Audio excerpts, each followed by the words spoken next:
Pessoal, muito boa noite a todos que eu não vi. Grande abraço.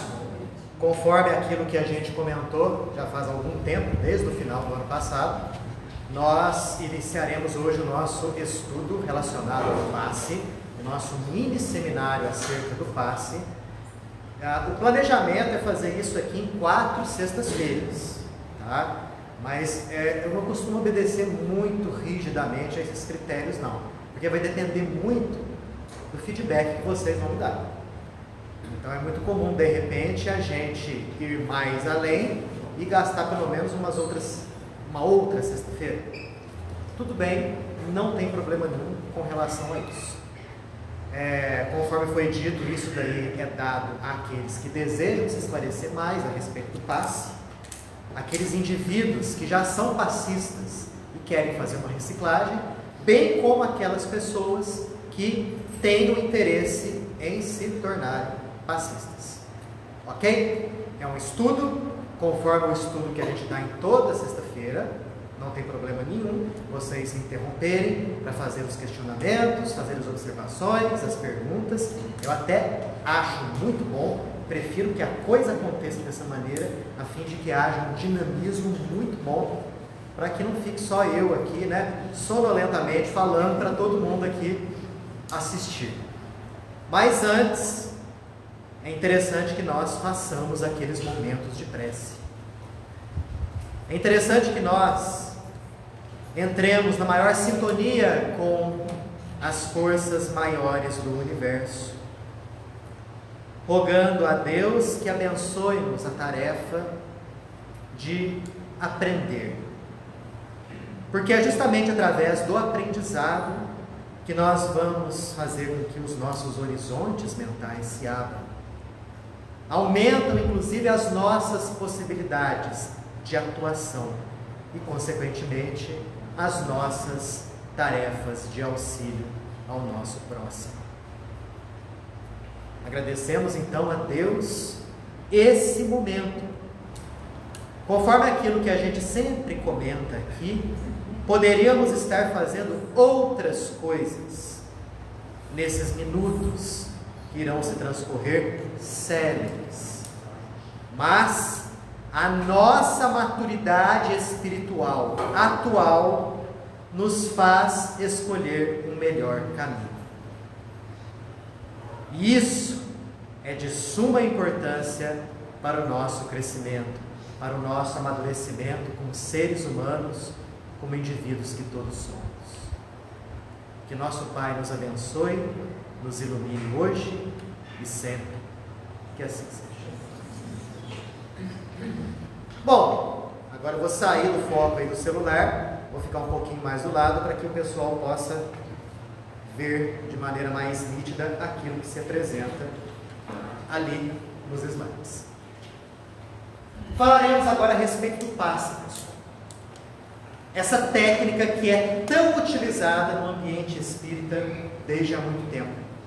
Uma técnica que, aliás, não é criação da doutrina espírita, conforme nós vamos ver no módulo de hoje. Eu sempre gosto de reservar a primeira sexta-feira do curso de passe para abordarmos as questões da história, a fim de que fique bem sedimentado que o que o Espiritismo faz hoje, nos tempos atuais, nada mais é do que uma releitura de coisas que já existiam desde tempos imemoriais. E que talvez estivessem, e ainda estão em algumas partes, soterradas ou semi-ocultas por uma multidão de dogmas, de rituais, de cerimoniais, que a doutrina faz questão de deixar de lado, para ficar com o fenômeno em si. O passe é uma das atividades mais comuns dentro de uma casa espírita. E todos nós que desejamos nos tornar passistas, todos nós que desejamos fazer do passe um conhecimento a mais, ou uma reciclagem, já que nós somos passistas, nós devemos nos aprofundar nesse tipo de estudo. No final, na quarta sexta-feira ou na quinta sexta-feira, vou mostrar para vocês. Para cá? Isso. Tá. Mais um pouquinho, pode. Não vai atrapalhar. É?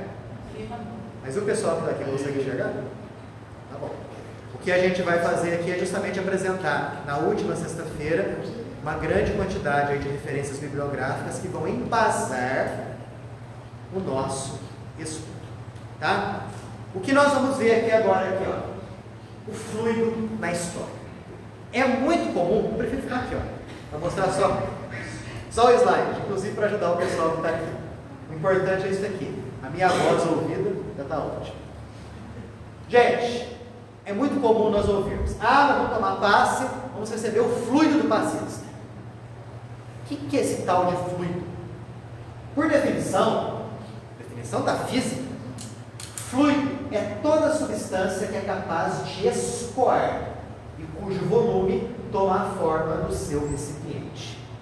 Então é todo corpo cujos átomos, cujas moléculas, melhor dizendo, não tem uma grande atração entre si, que a mínima força externa já faz o deslocamento desses átomos, dessas moléculas. Isso é um fluido. Por exemplo, a água pode ser considerada como sendo um fluido. Por quê? Aonde você colocar a água, ela vai tomar a forma daquele recipiente. Aquele jarro de água que está ali, a água que está ali dentro tem o formato daquele jarro. Agora, se eu pegar um instrumento material, um pedaço de giz, por exemplo, e colocar dentro daquele frasco, ele não vai mudar a sua forma, porque ele não é um fluido. A mesma coisa diz respeito à atmosfera, ao ar, aos gases. Aonde houver ar, aonde houver a liberação dos gases, ele vai tomar a forma do ambiente onde ele se encontra. Tanto que a atmosfera que rodeia a Terra penetra em todos os locais do nosso planeta aonde é possível isso acontecer. Então nós temos aqui, com isso, os fluidos líquidos e nós temos os fluidos gasosos, conforme aquilo que a gente acabou de falar. E, na época de Kardec e antes de Kardec, existiam os chamados fluidos imponderáveis. Hoje, a ciência não utiliza mais essa terminologia.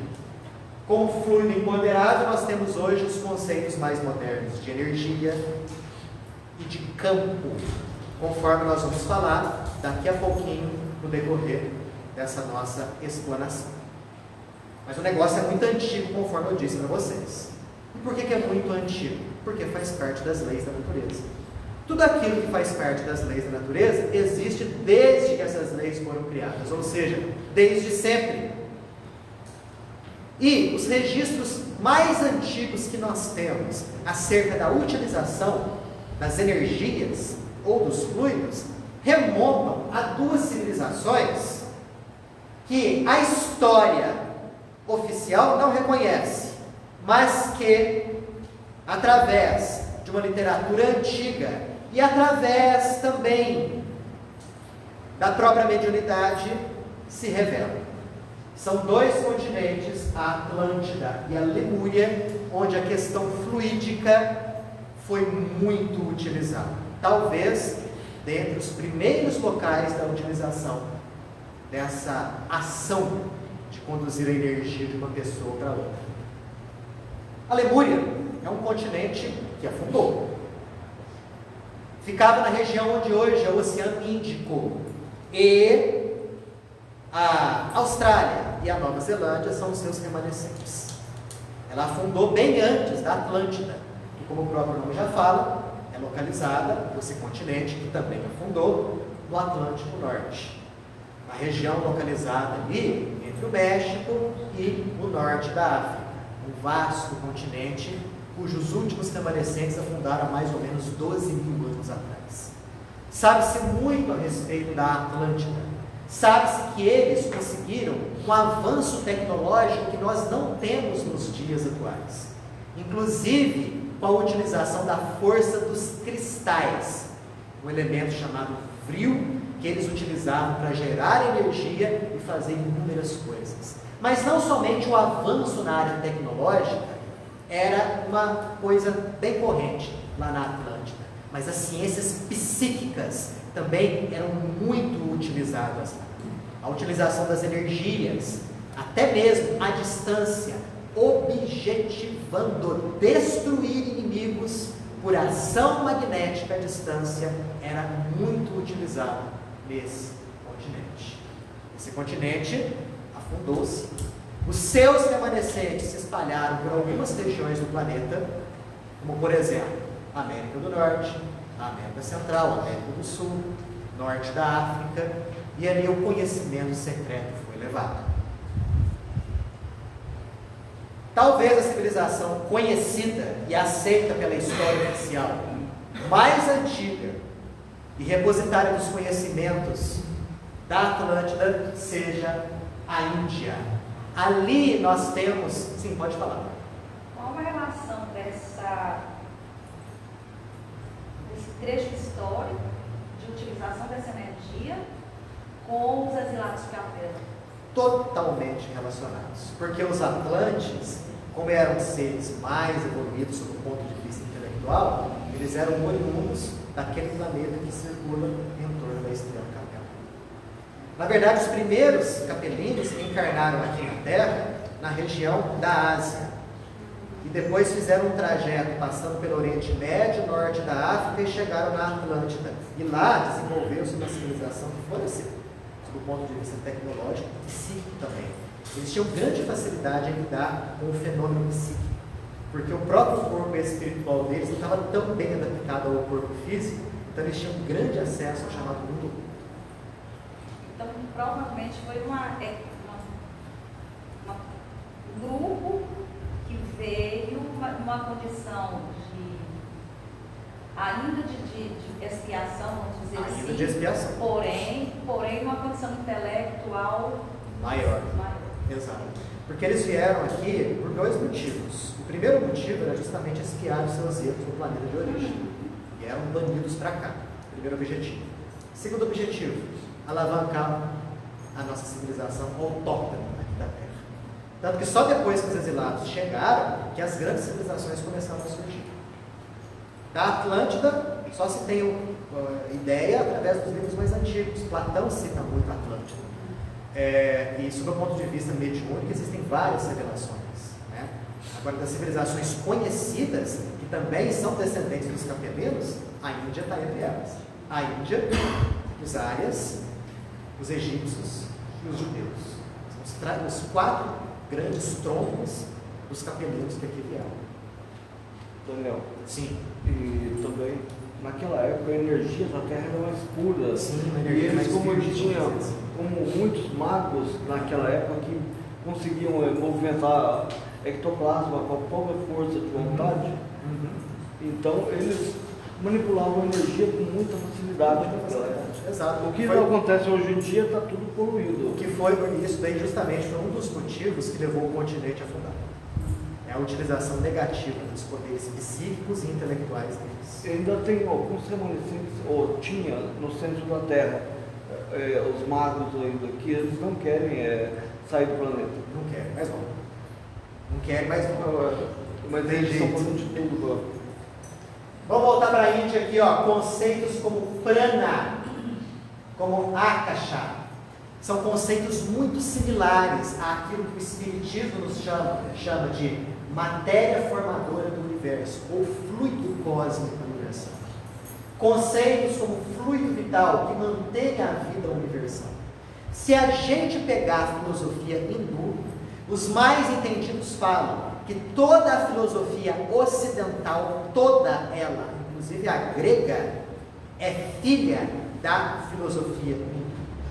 E assim como o Espiritismo é a mais fina flor da espiritualidade ocidental, obviamente a doutrina espírita tinha que abordar inúmeros aspectos, e aborda, que são oriundos ali da filosofia indiana.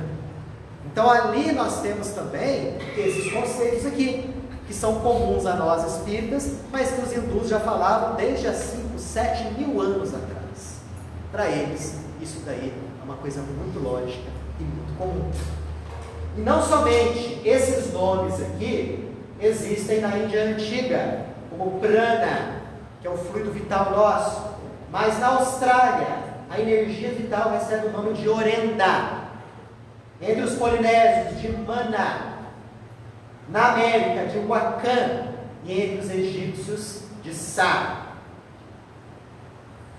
E falando em Egito, ali a arte de curar por processos magnéticos atingiu o nível que hoje nós os conhecemos. Para que a gente tenha uma ideia, lá no Egito Antigo eles chegaram ao nível de fazer cirurgias cerebrais, chamada trepanação. É abrir o crânio e fazer cirurgias cerebrais. Então eles tinham um avanço muito grande sob o ponto de vista material. Tanto que até hoje a própria construção das pirâmides são uma incógnita. Como que isso aconteceu?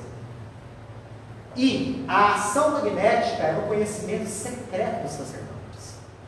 Os indivíduos doentes, necessitados, percorriam talvez inúmeras distâncias a fim de se tratarem através da imposição magnética dos sacerdotes nos templos dos deuses egípcios. Lá, o conhecimento de Sa, que é a essência do deus Ra, que nós chamamos aqui no espiritismo de fluido vital ou energia magnética, era algo comum. Assim como o conhecimento do perispírito, que eles chamavam de Ka, e o conhecimento do espírito, que eles chamavam de Ba. Como eu disse, o que o espiritismo faz não é inventar coisa nova. O espiritismo vem trazer um conhecimento antiquíssimo, despojado do misticismo, despojado dos cerimoniais, despojado dos sacerdócios, o próprio conhecimento puro e simples.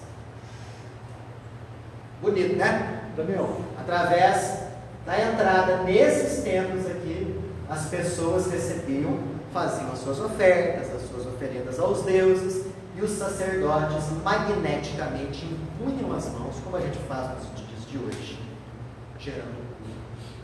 Certinho? Pode passar. Tem mais? Muito. A Grécia é herdeira, em parte, do conhecimento egípcio.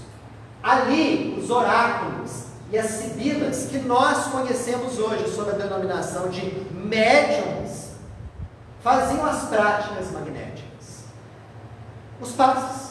E não somente isso, o dom do profetismo e o diagnóstico de doenças era coisa comum lá nos templos gregos. O que significa profetismo? Aqui no meio espírita, profetismo significa exercício da faculdade mediúnica. Os espíritos falavam através dessas pessoas, escreviam através dessas pessoas, como nós fazemos nos dias de hoje. Da Grécia, pulamos para Roma. Roma herdou muita coisa do mundo grego, inclusive todo o panteão romano é herança do panteão grego, dos deuses.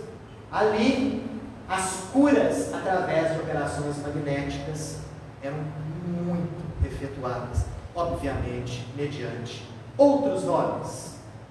Podemos passar. Eu devia ter alterado o slide. Isso aqui devia estar lá pertinho da Índia, porque esse conhecimento aqui é um conhecimento mais antigo que o grego e mais antigo que o romano, na China antiga. A filosofia chinesa é muito interessante. Lá se fala do tal do Qi. Isso aqui, ó. Escreve-se Qi, mas se pronuncia Qi. Qi nada mais é do que o nosso fluido vital. É a energia vital que circula no nosso organismo e que é utilizada no passe. Essa energia, segundo a filosofia chinesa, circula através de 12 meridianos principais e inúmeros colaterais. Essa circulação energética é que gera o fenômeno da vida física. E a saúde acontece quando a energia flui livremente. Quando ela para de circular, naquele local surge a doença. Por isso que na acupuntura se utiliza os pontos, que são esses aqui, ó. Pode passar. Os principais em número de 60, mas existem inúmeros outros mais, onde com a aplicação de agulhas em locais específicos, desbloqueia a circulação do Qi, promovendo a saúde do indivíduo, restaurando. Eles lidam com energia vital.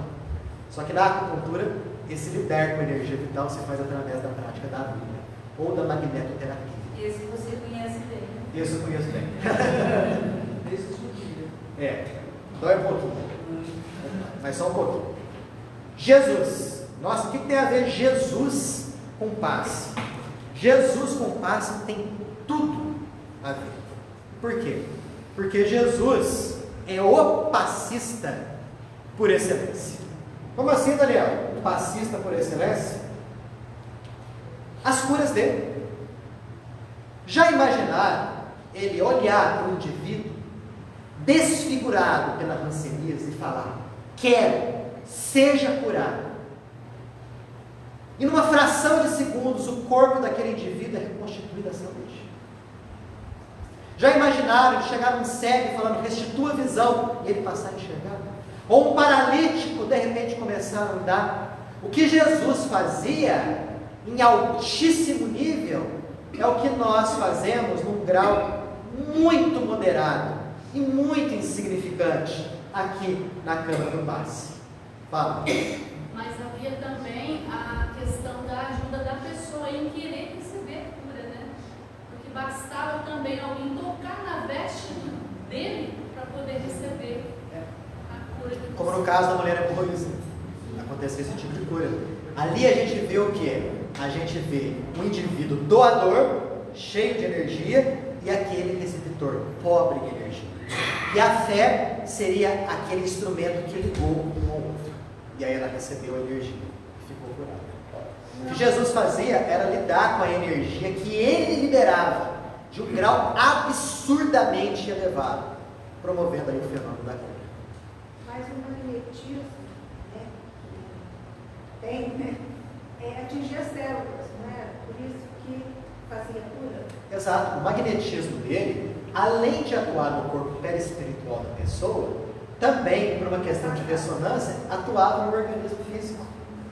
O que eu acho, por exemplo, é uma teoria minha, né? Pode ser mentira, pode ser verdade, é que no fenômeno da restituição das células do corpo, no caso da hanseníase, que a pessoa perdia nariz, perdia orelha, ficava sem partes do corpo, ele promovia uma aceleração da multiplicação celular.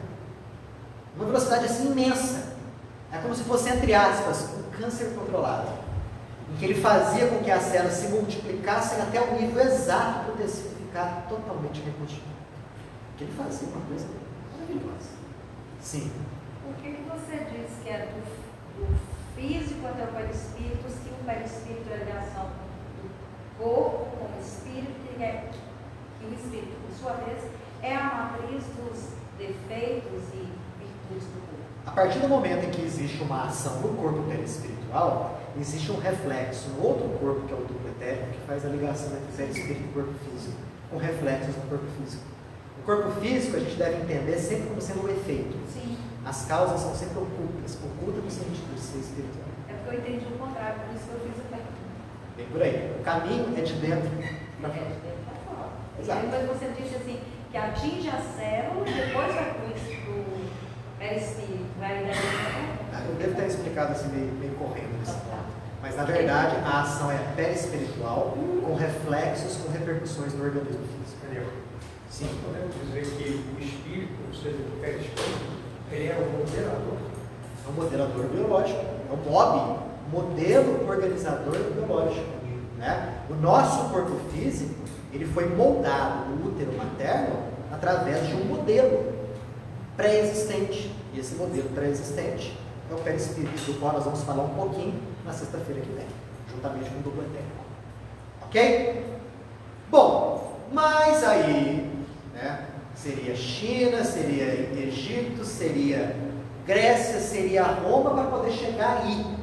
E nós sabemos do obscurantismo intelectual que foi a Idade Média. Não em termos absolutos, mas muita coisa deixou de crescer, de evoluir, de se aperfeiçoar no período da Idade Média. Ali, as crendices atingiram um nível muito grande. Indivíduos portadores de faculdades de cura, ou até mesmo aqueles que conversavam com os espíritos, ouviam os espíritos, eram taxados como sendo pessoas assim, juntinhas com o maligno, com o demônio. As tais bruxas, que foram muito bem perseguidas, queimadas, nada mais eram do que pessoas portadoras de dons mediúnicos ou de dons de cura. Mas como a questão magnética é algo da natureza, e ela não vai ceder aos caprichos e à ignorância humanas, ela tornou a aparecer no próprio seio da Igreja Católica. Ali nós observamos indivíduos considerados pela Igreja como sendo santos, mas que nada mais eram do que médiuns. Quantos deles enxergavam os espíritos, psicografavam e conversavam com eles? E não poucos eram aqueles portadores de dons de cura. Aqui nós temos, por exemplo, São Martim, que curou hemorragia, uma pessoa. Nós temos São Bernardo, que usava água na cura de possessos. Opa, quando vocês tomam um passe aqui, o que vocês tomam logo em seguida? A aguinha. São Bernardo, está vendo? Usava água magnetizada para curar os possessos. São Agostinho curava encostando no corpo da pessoa, ou através do sopro.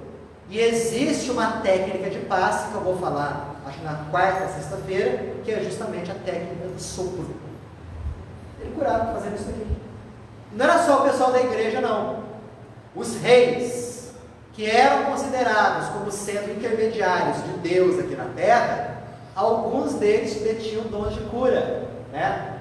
Isso era muito comum na Inglaterra, na França e na Alemanha. Nós temos aqui Eduardo, o confessor, e Olavo, santo rei da Noruega. Por quê? Porque eles curavam. Eles tinham energia magnética e sabiam transmitir essa energia magnética. E eram considerados, né, seres divinos. A Idade Média, uma época em que as coisas corriam a passo de lesma, né? O crescimento ali intelectual era muito lento, diferente dos dias de hoje, onde daqui a 5 anos nós vamos ter uma tecnologia que nós não temos hoje. Naquela época não, demorava séculos e mais séculos para alguma descoberta, para algum avanço acontecer. Então, durante muito tempo, a questão das crendices sob o ponto de vista da transmissão magnética continuou. Mas aí veio a Renascença, lá no século XVI, abrindo um pouco a mente das pessoas. E aí a ciência começou a avançar de início lentamente, para desembocar em um avanço vertiginoso no século XVIII, mas antes, XIX. Mas antes disso, vamos falar desse sujeito aqui, que nós espíritas devemos muito a ele. Franz Anton Mesmer, austríaco, nasceu no ano de 1734 e desencarnou em 1815. Vamos ver a formação intelectual dele? Não era pouca coisa, não. Formado em teologia, filosofia, direito, medicina e astrologia. Na época, a astrologia era um curso, né? Inclusive, a tese de doutorado dele, de 1766, era chamada de Planetorum Fluxo. Ele acreditava que todos os astros do universo, planetas, luas, estrelas, cometas, asteroides, tudo estava mergulhado numa energia. Aliás, essa palavra não existia na época. Um fluido. E que nós, e os animais, e as plantas, tudo aquilo que é vivo também estava mergulhado nessa energia, nesse fluido. Então, a movimentação dos astros provocava uma repercussão nesse fluido, como se fossem as ondas de um mar, podendo com isso atingir os seres humanos, os animais e as plantas. Então, a tese de doutorado de Mesmer girou em torno da influência dos planetas na nossa saúde, através da movimentação deles. Isso foi em 1766. Ele tirou essa ideia através das ideias da gravitação universal de Newton, que estava em voga, porque Newton falou que a gravidade preenche todo o universo, existe um fluido ali, e também da influência da eletricidade, que estava começando a ser investigada. Esse fluido podia ser transmitido. Uma pausa aqui, antes da gente falar desse magnetismo animal. Mesmer se casou, era um sujeito até que bem de vida, foi morar lá na Áustria mesmo, em Viena, tinha uma larga mansão lá, muito grande, uma área de lazer muito grande, um teatro dentro dessa área de lazer, e foi justamente nesse teatro que aos 12 anos de idade apresentou-se um indivíduo ali, na primeira execução da sua primeira partitura, da sua primeira criação. Wolfgang Amadeus Mozart.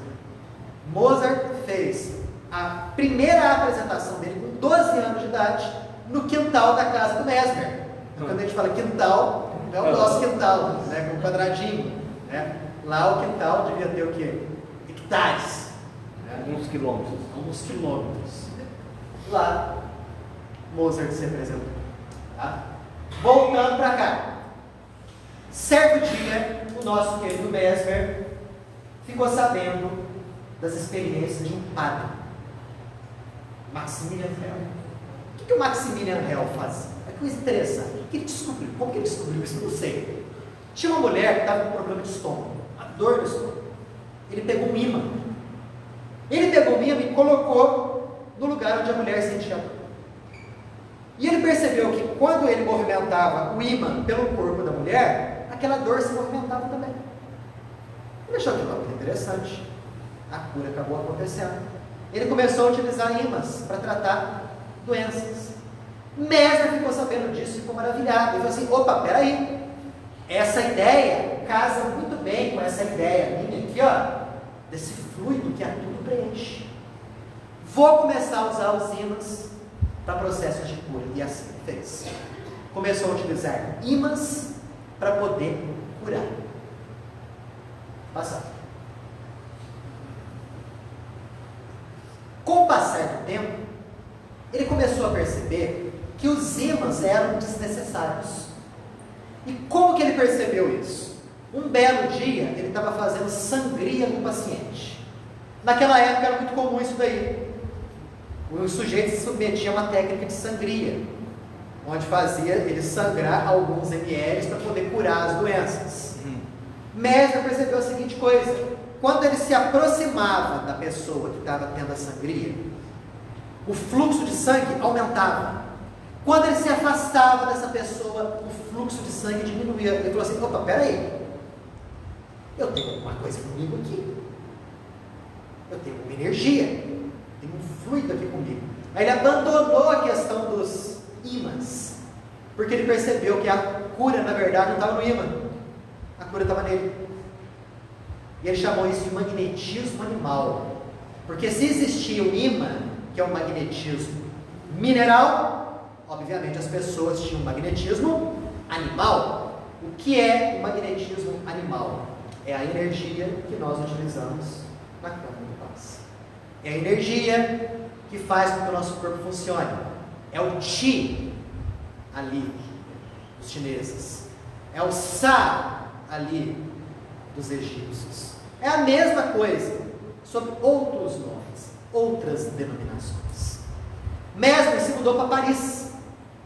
Lá ele abriu uma clínica e começou a curar um monte de gente através do magnetismo. E uma das técnicas de cura que ele fazia era muito interessante, o baquê. O que era o baquê? Essa tina de madeira. Lá dentro ele colocava 2 fileiras com água magnetizada. Água que ele mesmo magnetizava usando as mãos. Fechava aquilo ali. Vocês estão vendo esse negocinho aqui? Estão vendo isso aqui? São correntes e são cabos. As pessoas pegavam aqueles cabos, aquelas correntes e encostavam nas partes do corpo que estavam doendo. E assim ele pedia curas. Pode passar. Aí, ó, uma gravura da época. Nós temos aqui Mesmer, nós temos as senhoras chiques aqui, né? Olha o baquê aqui. Olha só, as senhoras pegando as correntes e encostando em certas partes do corpo para promover cura. E não somente isso, ele curava usando as próprias mãos. Olha só a fotografia não, né? A gravura da época. Mesmer, aqui uma senhora com os olhos arregalados, e nós vemos o que saindo das mãos dele. Estão vendo aí de trás? Nós temos vendo aqui, ó, vários raiozinhos saindo das mãos dele, como aquela senhora. Processo de magnetismo, processo de passe. Aqui a gente vê também uma gravura da época, em que Mesmer junto com inúmeros discípulos, curavam as pessoas, impondo as mãos, ou encostando as mãos naquelas pessoas. E mesmo magnetizava tudo. Magnetizava árvore, magnetizava espelho, magnetizava objetos, e dava joias, e dava para as pessoas levarem para casa. Que as pessoas pudessem utilizar disso com o objetivo de cura. Ali, ó, mais uma gravura, um magnetizador aqui, as pessoas em fila, até parece aqui, né? Nossa cama de paz, né? Só que não está o ar livre.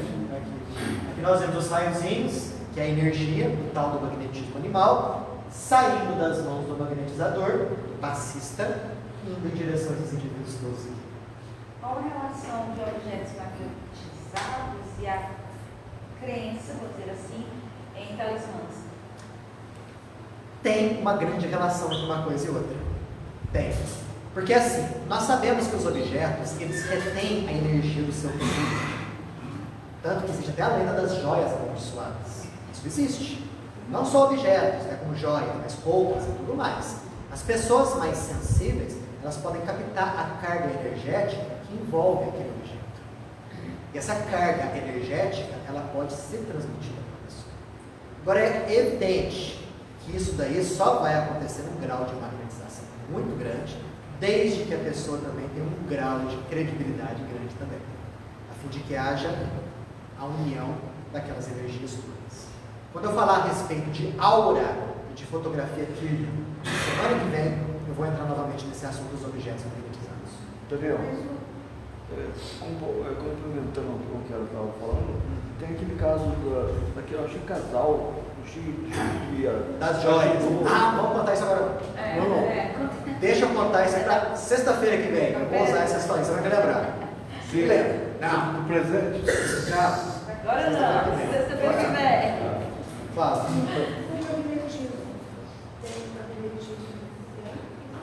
Tem magnetismo do bem e magnetismo do mal. Por quê? Porque essa energia vital nossa, ela é neutra em si, na sua essência. Nós damos a essa energia a qualidade dos nossos sentimentos, a qualidade dos nossos pensamentos. Aí é na vibração? Aí é na vibração. O que é uma vibração? Senão a emissão de energias que nós fazemos. Isso é a vibração. Fala. Foi o Mesmer que trouxe a fórmula da fala do governo? Boa! Daqui a pouco eu vou falar sobre isso. Não, porque a pessoa dá a intenção para quando eles produzem essa fumaça, tem que traz uma magnetismo. Porque foi ele mesmo. Foi ele mesmo. Foi o João Nunes Maia. Foi o João Nunes Maia mesmo. Foi ele que recebeu a forma da pomada do vovô Pedro. Um dia ele estava no leprosário, né? Estava lá autografando os livros que ele estava dando lá para os indivíduos que estavam lá com uma rancerias em grau muito elevado, muito avançado. E já era quase que madrugada, de repente, pela vidência, ele vê um espírito majestoso entrando pela porta. Esse espírito chega até ele e fala assim: pega lápis e papel, vou ditar para você uma fórmula que vai ajudar muito os nossos irmãos cancerianos. E editou a fórmula. E aí depois, o médium pergunta: mas qual o seu nome? Coloca aí vovô Pedro. Aí que veio o nome pomado do vovô Pedro. Veio daí. Aí depois ele falou, que era o João Nunes Maia, que olhava aquele espírito e pensava assim: gente, eu conheço esse sujeito desse lugar. Muito tempo depois, folheando um livro, estava lá a figura do mesmo. É o próprio, atuando agora em meio espírito. RP. Fala, Dória. Aquela gravura anterior ilustra bem o que é um passo coletivo. Ilustra bem o que é o passo coletivo. Volta pra gente, por favor. Isso daí é o tal do passo coletivo. Exato. Ô Daniel, vou fazer uma intervenção com a questão do talismã que ela falou. Tem o mesmo raciocínio, por exemplo, eu já vi acontecer de alguns médicos, que você pegar uma camisa da pessoa e sente a presença, identifica situações na vida da pessoa, assim, lógico, são confiáveis. Mas aí tem a ver com a energia que a pessoa deixou naquele objeto. Nós deixamos a nossa energia nos objetos que nós utilizamos. Existe uma faculdade anímica chamada de psicometria, em que a pessoa é capacitada a ler a energia contida em determinado objeto. Então ela pode pegar a camisa de uma pessoa e, se essa pessoa estiver desaparecida, ela pode descrever os locais onde aquela pessoa se encontra. Existe um livro muito bom do Ernesto Rosano chamado Enigmas da Psicometria. É o melhor. Ele relata casos que você lê aqui e fala, gente, isso não aconteceu. De tão fantástico. É uma questão anímica, não mediúnica. É uma questão anímica, a psicometria, se bem que pode ter uma interferência de desencarnados ali para poder auxiliar. É um fenômeno misto, mas na essência é um fenômeno anímico, da própria alma do encarnado. Através de uma roupa dessa, eu tenho condições de, às vezes, até puxar um obsessor, porque eu sinto, percebo, ele tem... Isso pode ser perfeitamente explicado em termos magnéticos. Ou seria o caso também de pegar água emprestada com outra pessoa? Se o indivíduo for bem sensitivo, captar com facilidade campos energéticos, e se o dono da roupa for um sujeito desequilibrado ou extremamente doente, ele vai saturar aquela roupa com as suas energias. O sensitivo, vestindo aquela roupa, ele pode adotar o estado psicológico daquela pessoa, porque ele absorve aquelas energias. Mas se ele estiver harmonizado, se ele estiver bem... Se ele estiver harmonizado, se ele estiver bem, e se ele estiver principalmente atento ao que está acontecendo, ele sabe muito bem como desviar disso. Caso contrário, ele vai ficar doente sem saber por que doente. Mas vamos lá. As curas de mesmo. O que vocês acham que os médicos de Paris acharam das curas dele? Gostavam ou não gostavam? Não gostavam. Estão tirando o paciente deles? Não gostavam de jeito nenhum. Né? Briga para cá, briga para lá, etc e tal. A Academia de Medicina de Paris condenando o mesmerismo, né? E o negócio chegou nos ouvidos do rei da França. O que o rei da França fez? Nomeou uma comissão com 4 sábios. Né? Vamos pesquisar as chamadas sociedades magnéticas para ver se esse negócio de magnetismo, mesmerismo, se realmente existe. 4. Deixa eu ver se eu recordo os nomes. Benjamin Franklin, um deles. O outro foi lá em Lavoisier. A natureza ainda se perde, lembra? Lavoisier. Um foi Bailey, se não me engano. Acho que ele era químico, físico, alguma coisa assim. E o outro foi Guillotin. Guillotin foi o cara que inventou a guilhotina. Então, uma comissão de sábios. Né?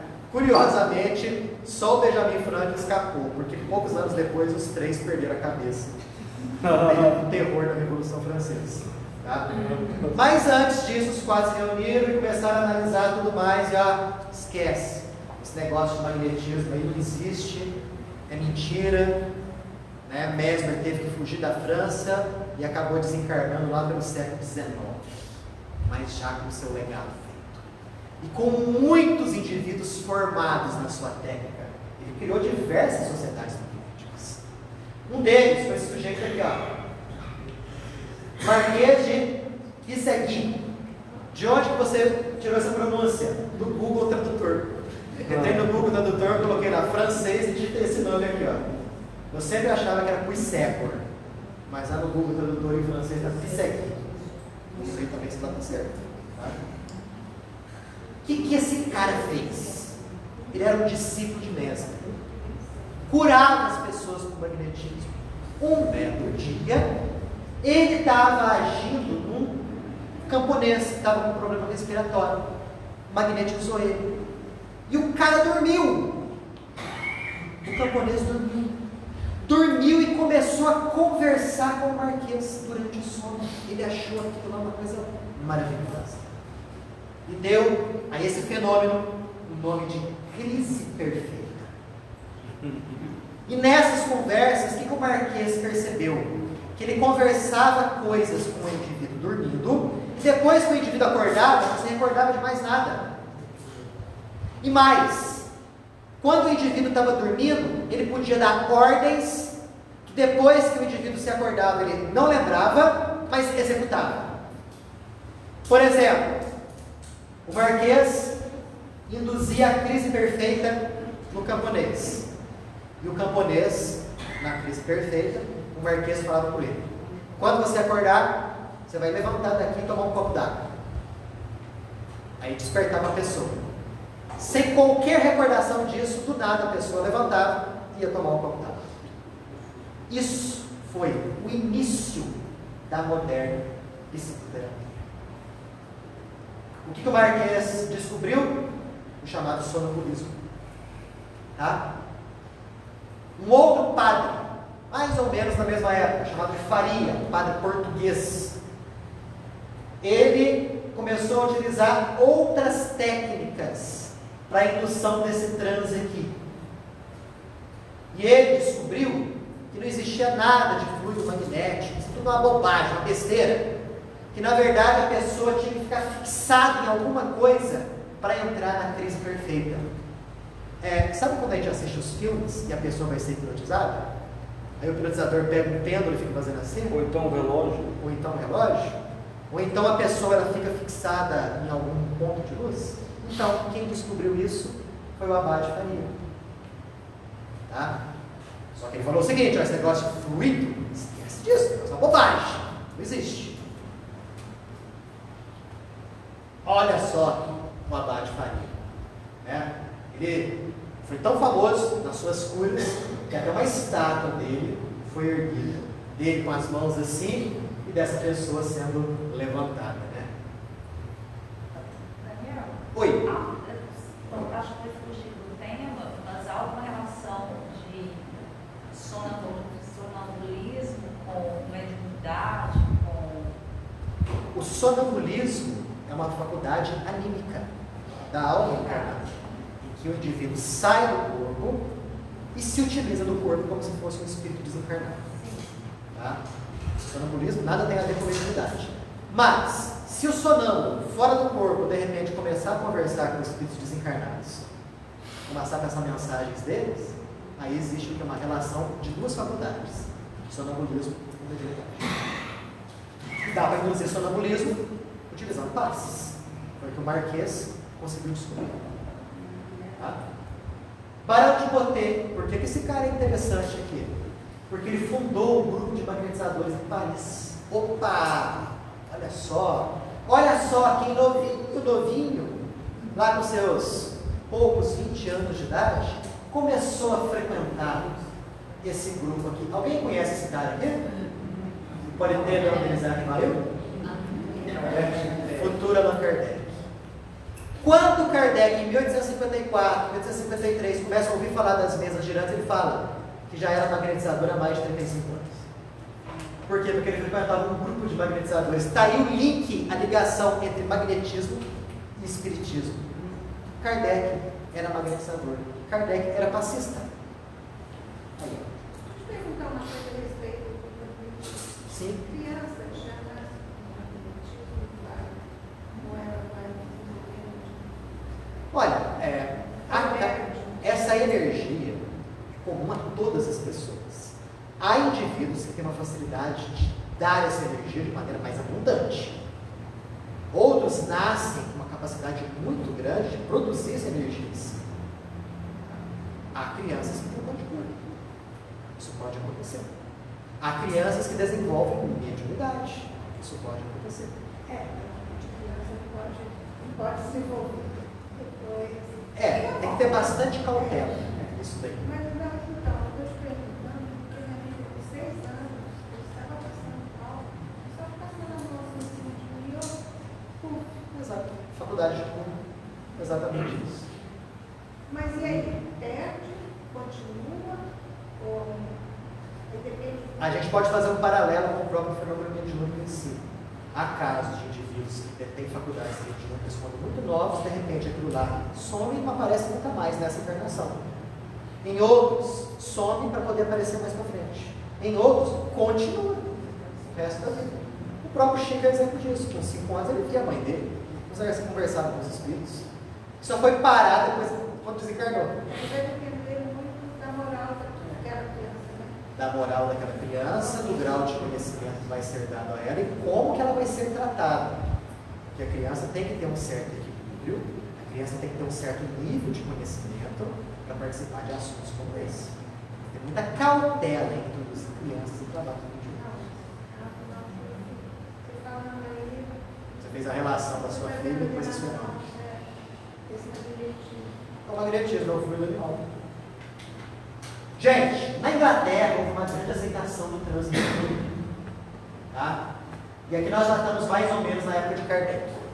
Kardec eu vou falar mais pra frente, tá? Lá, Certa vez, um magnetizador chamado Lafontaine foi fazer algumas experiências mesmerianas. E dentro daquelas experiências todas, com plateia, estava um sujeito chamado James Braid. Esse cara foi fundamental para a criação daquilo que nós chamamos de hipnotismo. Daqui a pouco vou falar um pouquinho dele. Só um pouquinho.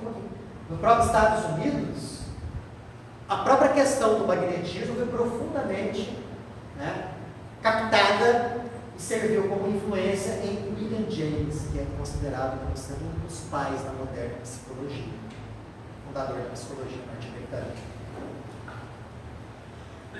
O Braid, como a gente viu agora há pouco, no ano de 1840, ele era médico, e a comunidade científica não olhava com muitos bons olhos essa questão de magnetismo, de fluido vital, blá blá blá blá. Ele começou a estudar esse processo todo e deu um verniz científico à prática. Ele disse que não existia nada dessa questão relacionada a fluido magnético, a magnetismo, e nada disso. Que, em verdade, a hipnose, que é o nome que ele deu, que veio lá do Marquês de Pissagui, nada mais era do que um estado anormal do sistema nervoso, que era conseguido através da fixação da mente, do desvio da atenção. Com isso, ele rejeitou a ideia do magnetismo. E a moderna psicoterapia começou a utilizar a hipnose no tratamento das doenças mentais, atingindo um auge com Charcot, que tinha uma clínica em Paris e que tratava de doenças mentais e que passou a utilizar a hipnose no tratamento delas. Dentro do seleto grupo de indivíduos que eram aprendizes de Charcot, estava um indivíduo novo ainda, chamado Sigmund Freud, pai da psicoterapia. Então olha onde que nós chegamos. Nós começamos na Atlântida e paramos aqui em Freud. E em verdade, o fio condutor disso aqui é a mobilização das energias para o processo de cura das pessoas. Aqui nós temos Charcot e aqui nós temos o James Braid. Mesmer, qual foi a contribuição dele? Primeiro, naquela época de muitas crendices, século XVIII, foi o primeiro a abordar racionalmente a medicina. Foi o indivíduo que abriu os caminhos para a análise da mente. Se não fossem as pesquisas de Mesmer e a ação de Mesmer, não haveria psicoterapia como existe nos dias de hoje. E redescobriu o magnetismo. Mas e aí, Daniel, o cara curava mesmo ou não? Curava. Através de duas coisas. Ou ele curava através da ação magnética, do passe, ou ele curava através da sugestão. Mesmer, ele criava um clima todo espetacular. Ele colocava as pessoas doentes no salão, no vasto salão. Fechava as cortinas, deixava tudo na penumbra. Borrifava no ar atmosférico uma solução de ferro. Dali a pouco ele entrava com uma roupa de púrpura, longa, com um cetro na mão, e com um cortejo de seguidores. Chegava nas pessoas, fixava o olhar das pessoas e tocava as pessoas naquele centro, com aquele centro. Algumas tinham crise de choro, outras tinham crise de riso, outras desmaiavam, outras convulsionavam. Isso nada mais, nada menos é sugestão. Cura-se através da sugestão. Ele curava através da sugestão. Só que ele curava também através da ação magnética. No slide anterior você trouxe hipnose e sistema nervoso. Daí eu me lembrei de André Luiz. Sim. Quando ele trata da hipófise, epífise, e qual é a relação? A relação é o seguinte: no processo de hipnose, há realmente um funcionamento diferente do cérebro da pessoa. Mas é aquilo que a gente estava comentando até agora há pouquinho. Corpo é só efeito. A causa é oculta. A causa está no perispírito. O que o indivíduo que hipnotiza não sabe é que no processo de hipnose ele está liberando energia magnética. E essa energia magnética provoca o quê? Um estado de desdobramento perispiritual. A pessoa entra em sonambulismo por desdobramento perispiritual. E aí que vem o hipnotismo. E tem uma ação sobre as glândulas. Total. Porque a partir do momento que o indivíduo gera as suas sugestões e o indivíduo hipnotizado acolhe aquelas sugestões, ele passa a mudar a sua frequência vibratória. Mudou a frequência vibratória, automaticamente muda o quê? O próprio corpo físico da pessoa, por repercussão. Desculpa, não entendi. Os plexos são o quê? Organicamente falando, os plexos são regiões do nosso corpo mais ou menos circulares, onde alguns feixes nervosos se encontram. Só que esses plexos no corpo espiritual correspondem aos chakras. Por exemplo, é muito comum a gente falar do plexo solar, que é nessa região aqui. Aqui nós temos um chakra importantíssimo, que é o gastro. Vamos falar isso lá na parte de chakras. Vamos falar de plexos. Está tudo interligado. Plexo, glândulas, hipnotismo, sonambulismo, magnetismo, passe, é tudo relacionado. É uma coisa influenciando e gerando outra coisa. Então eu tenho outra pergunta. Pode. Uma pessoa que é sonâmbula, é uma questão a mim. A educação mediúnica e a terapia de recepção e de aplicação de passes contribui para o tratamento desse organismo? O passe contribui para a pessoa ficar equilibrada, energeticamente falando. Sim. E as reuniões mediúnicas contribuem para o indivíduo usar aquele sonambulismo para a prática do bem. Porque através do transe sonambúlico, ele pode, por exemplo, dar passagem, isso popularmente diz, né, a entidades desencarnadas que podem fazer a sua psicoterapia numa mesa mediúnica. Né? Então é assim que o sonambulismo deve ser tratado. Deve ser utilizado, objetivando ajudar as pessoas. Certinho? Acabou de jeito nenhum. Tem mais coisas. Só que a gente vai continuar na sexta-feira que vem. Certinho? Guardem o local do slide.